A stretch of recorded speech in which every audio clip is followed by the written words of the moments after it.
You're listening to another ambitious entrepreneurnetwork.com podcast, the voice for entrepreneurs and small business. Now, onto the show.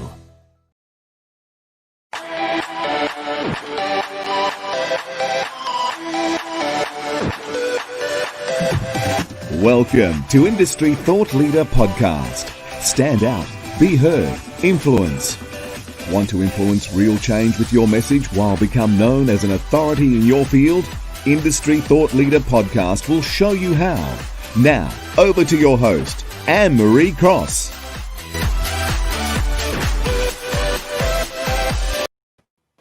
And welcome to another episode of Industry Thought Leader Podcast, brought to you by Industry Thought Leader Academy. Stand out, be heard, and influence. I'm your host, Anne-Marie Cross, also known as the Podcasting Queen. Now, my guest today says running from the past only gives you the opportunity to meet up with it in the future. And joining me on today's show is Dr. Philip Agrios. Now, Philip is an executive performance consultant. He is a speaker and an author who helps executives and business owners around the world to unlock their inborn hidden trait for massive success. Now, on today's show, he is going to share how we can discover our hidden trait and tap into our true power. He's going to share with us the 6-step blueprint that'll solve any business or personal problems, and guaranteed, as well as how to neutralize any stress with one simple step, which we all need considering what we're going through in the world today. Philip, welcome to the show. Well, thank you so much, Anne-Marie. I appreciate the opportunity to be on. So what was it about this particular area, especially when we're talking about stress, and we know that when it comes to stress, we're not going to be working in our zone, we're not going to be tapping into that hidden true power. What was it, if you look back on your journey, that really led you down the path to where you are today? Share that if you would. Well, I remember distinctly one time that I woke up, it was pitch dark, went into my study, and it was looking for something in my drawer just to start my work. And I found my old goals like 5 years prior. And as I started to read them line by line, kind of anticipating the victories that I had, I started like crinkling the paper, realizing that I hadn't achieved one of them. And I just sat there and thought, I did all the gurus, I had all the cassette tapes, those little cassette tapes that we're talking a while back. And I just realized that no matter what I did, I really felt that there was something that was stopping me. And I just sat there in the darkness, and just something deep down said, you know what, something's more, there's more to this. And I started my journey to try to find out what that was that stopped me from not listening and not really utilizing all the information that I was learning, that I think I was actually protecting myself from something, and I couldn't figure it out. Mm-hmm. I love that that you shared that, and that I asked that question particularly, especially now with the time of year. Many of us are reflecting over the goals, maybe going through the exact same process that you mentioned, and cannot tick any of them. And some of those things, I'm sure, are out of our control because of shutdowns, lockdowns, and things like that. But I think what you're saying is we can all relate to that, and it's around this time of year that we reflect back on what have we achieved. So let's talk a little bit about what were some of the things that you identified. And I'm sure that really taps into the first point that you want to talk about, is how do we discover that hidden trait so that we can tap into our true power. But first, what were some of the surprising things that you identified as you started to do some of that deep reflection? Yeah, as I started realizing that, I started looking at nature. And by looking at the nature and how it was working its magic from any devastation, whether it was a hurricane or a tornado or whatever the case may be, it always bounced back. And as I studied it more and more, I realized that nature had its own blueprint, and that we had that same blueprint. And as I studied it more, I realized that there was an actual inborn trait, a protective trait that we're actually born with. And when I first started to realize this, I was sitting on my living room floor, and I looked at this and I went, this is too simple. And I looked to my left, which was my past, and I said, this trait caused all my problems throughout my entire life. And then I looked to my right, which was my future, and I was like, if I look at this trait, I can actually now determine when I'm imbalanced or there's a resistance that I'm actually protecting myself. So I went out to try to disprove it because it was too simple. I didn't believe it. And over thousands of people from over 3 decades, I was able to discover that this inborn trait I called the inborn sabotaging trait. Not as it undermines us, but as I went through all this discovery, I discovered that it's there to protect us from the very success that we seek, because that success is more subconsciously painful than actually changing our ineffective behavior. And I started to work with people, and then I said, wow, this one particular trait is the reason for our blocks. And when you realize that you're just in a protection mode, that there's nothing wrong with you, you're not an idiot, or all the other deprivation type of words that we use, it's just you're protecting yourself from a way of growth, but subconsciously it's more painful. So it creates this freedom within yourself. And then as I started to go through the process, I was able to actually uncover the combination to actually switch the inborn sabotaging trait off, so the person could go from protection to growth. And it worked 100% of the time. And again, I didn't believe it. So I went out to try to disprove it, and I couldn't. So I created a thing called the FIT system. And that FIT is the freedom, influence, and transformation. And once you have that freedom, you then use the antidote to create this influence within yourself that allows you to take the action necessary to connect and create the actual transformation that you're looking for to enhance your own personal and professional power. When you're identifying, and you've just shared about that trait, that hidden trait, what are some other things, that I mean, obviously you've said that trait is there to keep us safe, and it's often that saboteur. Do you find that there are different reasons for different people in different individual circumstances that they're in, that saboteur reacts and responds, or is it similar across the board? What's your finding? It's really similar to across the board, based on our perception of that particular alarm that's going off within us. Whether or not, it could be just two people that are in love, and one day they have a spat. And at that moment in time, because they're having a spat or even an argument, they're actually protecting themselves from each other, even though they're in love. But at that moment, they're protecting themselves, because if you really think about it, there's only two things we do. We protect, or we grow. We contract, we expand, we take, we give. That's why we're vibrational beings. So you're either in a protective state or a growth state. And as soon as that couple starts to engage again and start going back to their own normal ways, now they're in a growth phase. Mm-hmm. So that's where people have to realize not to take it personally, because it's most likely what that person's going through. But by actually working together to understand the other's trait, I've seen people neutralize conflict, whether or not with their relationships, with their children, business partners, to even workers in the workplace, to help them to understand that you're just protecting each other because you're assuming this person is doing this.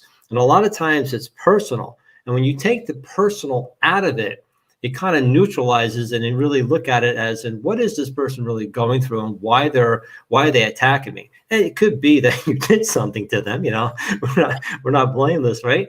But it could be that, and then by actually talking it out and finding out why that person did what they did, I find that it actually allows them to neutralize the conflict pretty quickly. And as you would know, Philip, and people may be aware, there may be a circumstance or a situation where they've been involved with in the past, and some of the conversations or something's triggering in them a similar feeling of whatever it might be, fear and so forth. So whilst that person is not the original person who caused that, it's just that trigger. And as you say, they put that protective mode on to protect.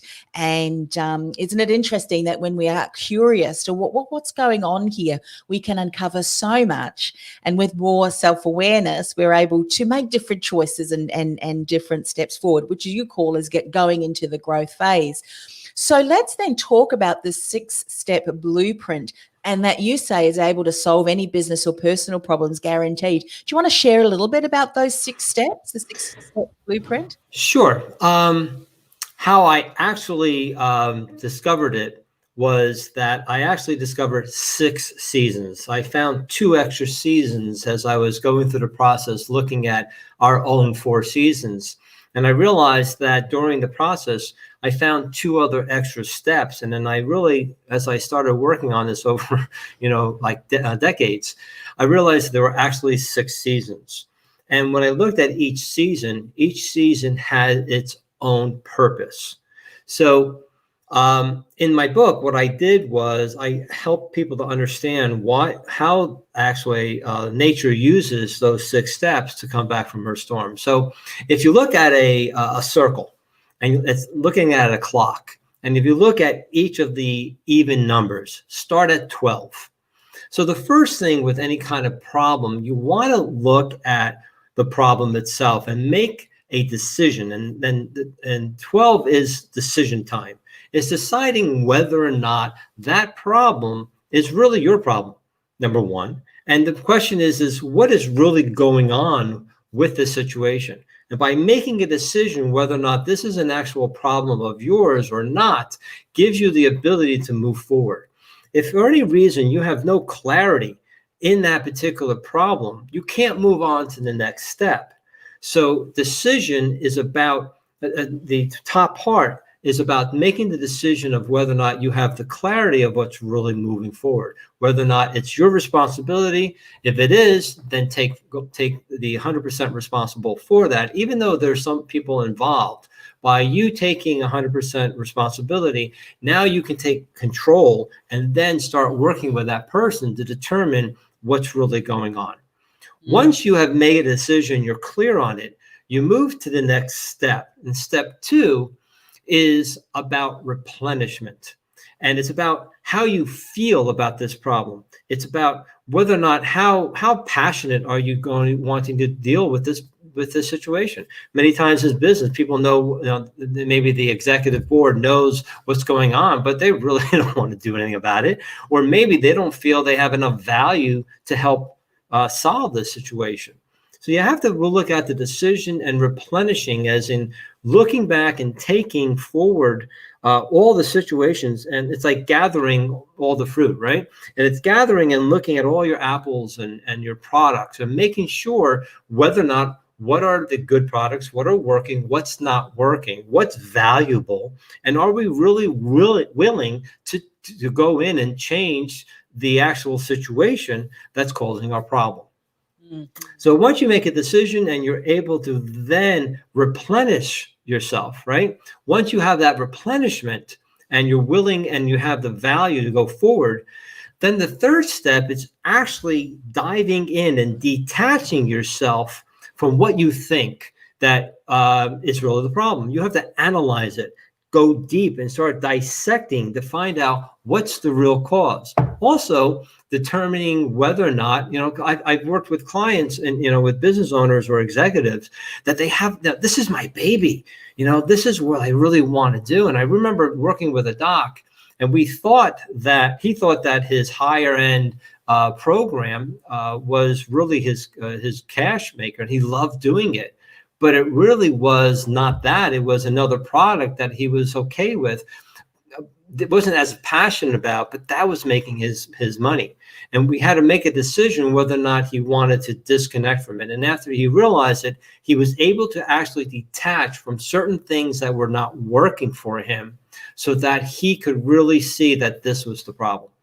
So he was able to make a decision. He was able to really know that he had to really assess his products, to really bring them in and figure that out, and then detach from them and to analyze what was working, what was not working.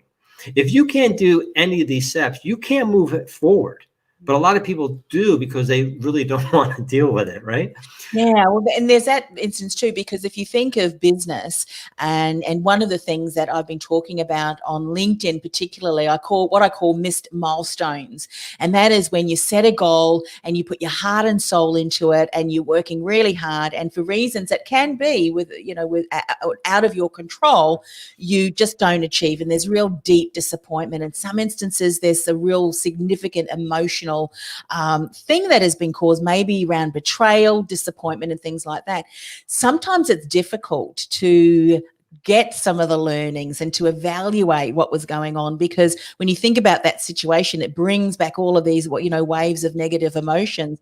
But as I'm hearing you share the examples, one of the things that has become very apparent is that we need to look at that and go into that discovery so that we can see, what is it about that has the potential to keep me stuck? What do I need to disconnect from?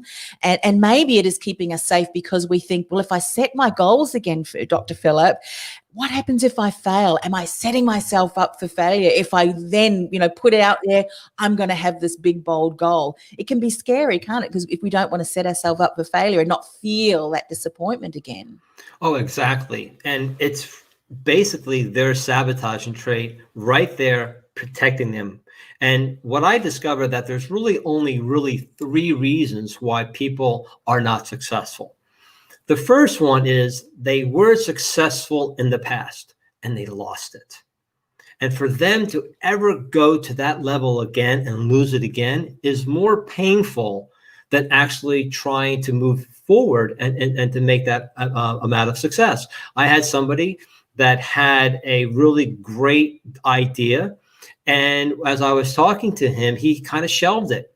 And it was a $10 million idea. And I said to him, I said, when did you lose your first million? He said, how'd you know that? I said, well, if I had a $10 million idea, it wouldn't be shelved. And what happened was he had such a horrible situation that he lost everything. And he was actually at his relatives for 5 months on their couch. So I asked him, okay, then when did you lose? And then he started getting back again and on his feet. And I said, when did you lose your second million? He said, how'd you know that? I said, same reason. And what happens, he lost it again because he made a bad investment. So in his subconscious mind, to actually do a $10 million idea would be even 10 to 20 times more painful. So he would never get to that point. So it was just silence. He never realized it. And then it was starting to work with him in order to help him get to that point. The second part is that I have to do what to get to success? I can't just binge on my Netflix. I got to go to school. I got to educate myself. I got to read a book. I got to listen to it. I got to hire a cook. What? No. That's more painful to be successful. And that's why a lot of people don't, because the process is very painful. And the third part is that some people go, I want to double my business, or I want to double my practice. And I go, no, you don't. Because if you did, you would have done it already. What's happening is, if you actually doubled your practice, as I'm looking at it, your systems are not in place. You're going to have even more overwhelm, and you're going to never going to see your children and your spouse again. So subconsciously, we stop that, knowing that we haven't set things up properly, and we can't get to that level because it's going to have more pain. So those are the three reasons why I feel people have that. And it's always the subconscious, the inborn sabotage trait that's protecting us. And when people really start working with me and understand that, and they see the antidote, it's an immediate shift in order for them to go from sabotage to success pretty quickly. Yeah. And one of the things that you were saying there is that journey to work through those different aspects can take a little bit of a time. There's mindset aspects of that. There's practical steps that we need to have in place as well, because business requires action, the right action, of course, isn't it? And so there is work involved. What would you say to someone that has come back or can see that there has been, like your $1 million client who'd lost a couple of millions on the way? And I can imagine why he would keep himself safe. I mean, my goodness, he wouldn't have wanted to do that for a third time. Did you find that you had to work more on the mindset of that? And there's madness to my question. There's a meaning to this question. On the mindset and then the practical steps, or the practical steps and then the mindset, or a little bit of both? Or does that differ for every individual person in the situation that they're in? Does that make sense? Oh, perfectly.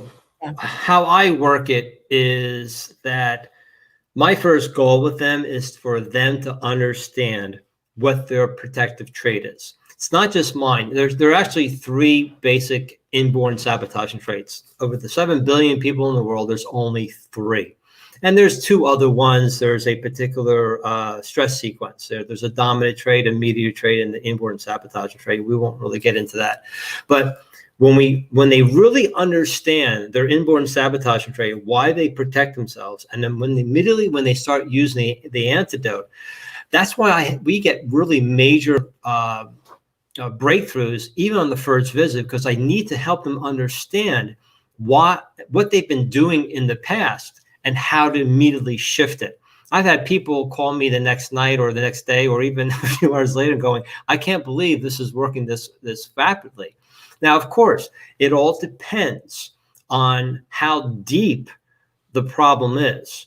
So you have to realize that our personal and our business are one. They're not separate.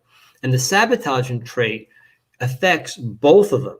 So when you're actually thinking that you're only sabotaging the business by using this, you're also doing it in the personal life. Maybe not as much or maybe more, and you don't realize it because you're so focused in the business. And then when you use the antidote, both are dealt with. The personal and the business are immediately dealt with each other instantaneously. However, depending on the situations between the business and the personal life, certain things may be able to be cleared up quickly, where others may take a month or 3 months or 6 months or even a year or so, depending on how much the person got themselves in a hole. Would you agree with that? Does that make sense to that? Yeah, no, that definitely makes sense. And as you're speaking about that, that's why it's important to really investigate what's going on and also look at what are some of the reoccurring themes and patterns, and recognizing that there are, when you look at individuals, we have different strengths and abilities, likes and dislikes and things like that need to be identified too, because you might work with someone who's very skilled in visioning and thinking about new ideas and creativity, yet be very it's difficult for them, the finer admin process-driven tasks. And if we're working in an area which is just not really tapping into our gifts and strengths, I would imagine that hidden trait that keeps us safe and protected would be high, would be there, because it's like, no, I don't like doing that. And exactly. So since you brought that up, I'll bring the other 2 traits in. So basically the dominant trait is the one that we go to. That's the person that you really rely on, right? And then the mediator trait kind of bridges between the sabotage trait and the dominant trait. So let me give you an example.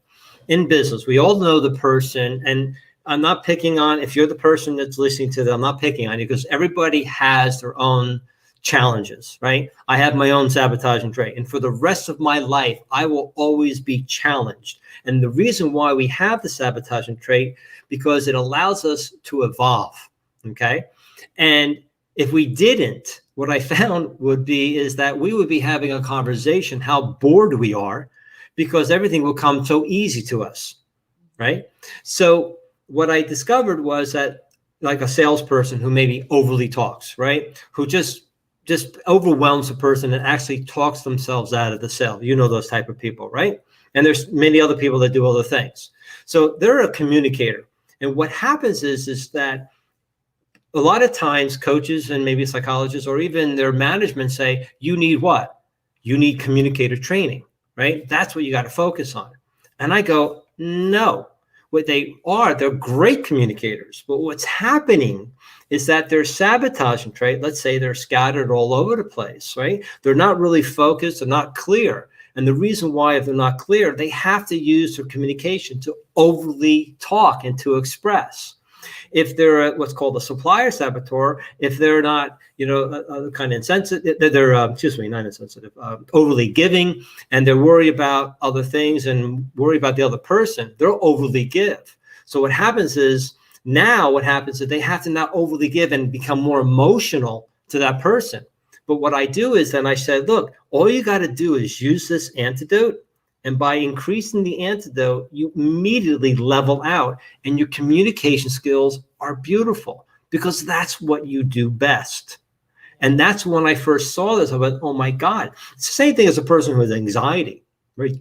If you got a person with anxiety, you don't tell them to shut up and you pound them on the head, right? You don't take excitatory brain neurotransmitters out of their brain. What do? You increase the relaxation chemicals, and immediately they turn off, and the person immediately balances out. And that was a major, tremendous discovery that I made, was that it wasn't what the person was projecting. It was really a silent type of trait that we had to focus on. And as soon as you focus on that, it's an immediate shift, and it's incredible. Mm-hmm. Yeah. And that beautifully segues into the last point. We're talking about anxiety and get the antidote, and that balances it out. So you want to speak about how we can neutralize any stress with one simple step. What's that one simple step? The simple step is actually the antidote. And by actually using the antidote, you can know it's an impossibility for you to actually sabotage yourself. Now, when you use the antidote, depending on how well you use it, you can drop your anxiety, because really, for those of you who have anxiety, it's only a protection. It's just giving you something else to think about than exactly what you're doing. Whether a person who's smoking or overly eats or overly works or whatever, that's their heroin. That's what they go to numb themselves. So the anxiety and people that overly worry is because they're focusing on something other than what they really need to deal with. That's why the girl or the guy cuts themselves. They cut themselves, even though it's painful, it's less painful than doing what they're doing. The anxiety causes heart problems, all these other things. It's less painful than actually dealing with the problem. The person who eats all the other garbage and smokes and all that, or actually does do drugs, it's less painful than actually dealing with it. And by understanding the sabotaging trait, because that's where that person is in their protective state, once they understand the antidote and shift it, it allows them to balance. And it will take some time for them to start utilizing it on a more effective basis. Now, this goes much, much deeper than just using one little thing. But that one little thing, as you start utilizing it and bring other things in and understand why their fears are there and everything else, because I discovered that there are 2 fears for each sabotaging trait. And once you really start understanding this and start seeing as time goes through, wow, this is what I'm doing. This is what I'm doing. It doesn't matter when I talk to this person. I talked with a client who came back about 2 years later, and he was going through some situations that were different, but they were all coming back from his sabotaging trait. He just sat there and went, it's my sabotaging trait. I said, I can't make it any simpler for you. It's just what it is. But you're so close to it, you can't see it. So you need a coach. Like I need coaches, right? Everybody needs a coach. Every successful person has a coach, right? Or a consultant or whatever, to help them see what they can't see. And because when you're in that protective trait, you don't really want to see it because it's too painful.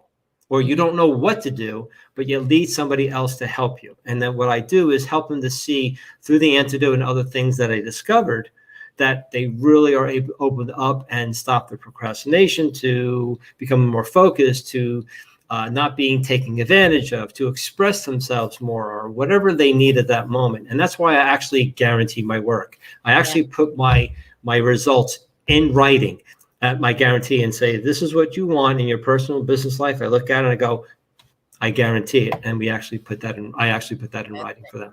And so as you're sharing more information about some examples about the antidote, I would imagine that the antidote in itself is going to be quite unique and different for the individuals, depending on what the saboteur is, like that trait, what that is. Or have you been able to identify a set core of antidotes? Yeah, there's only 3 antidotes. One sabotaging trait to this antidote. They're actually the opposite to each other. So if we look at my hand, can you see the front of my hand? Yes. No, you can only see the back hand. This is the back hand. Yeah, that's fine. Zoom, right?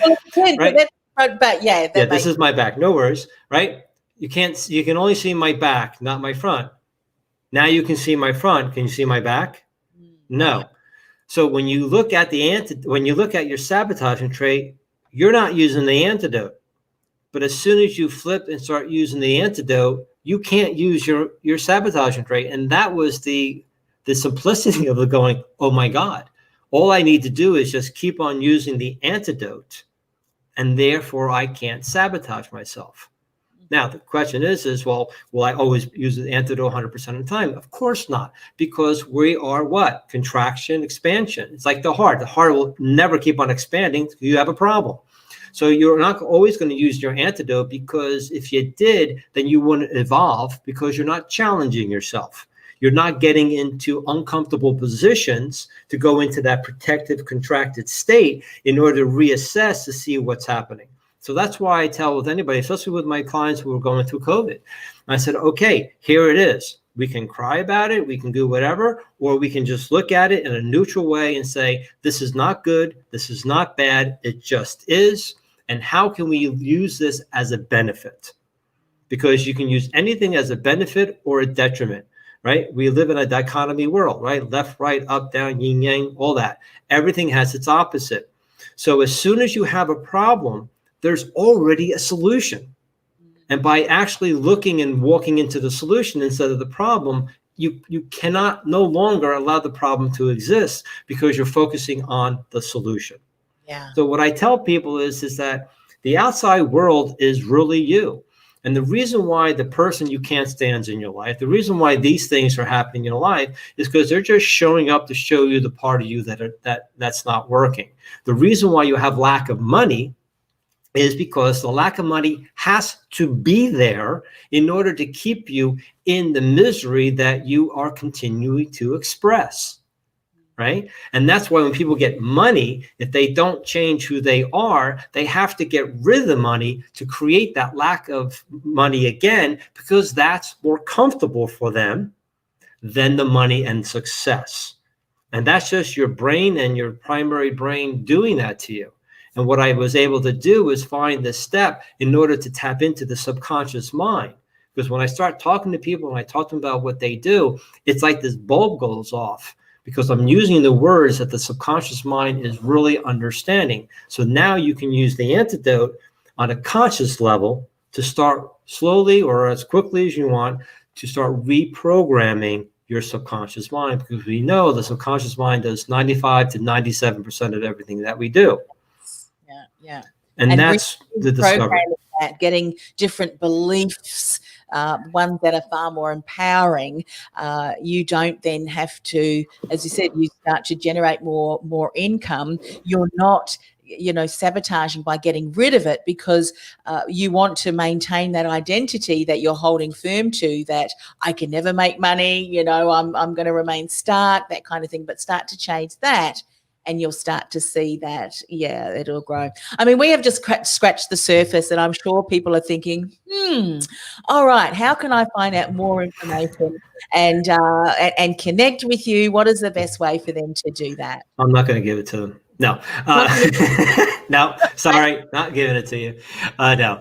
They can go to my website. They can go to Be Fit to Lead. That's BEFIT. TO lead LEAD, befittolead.com.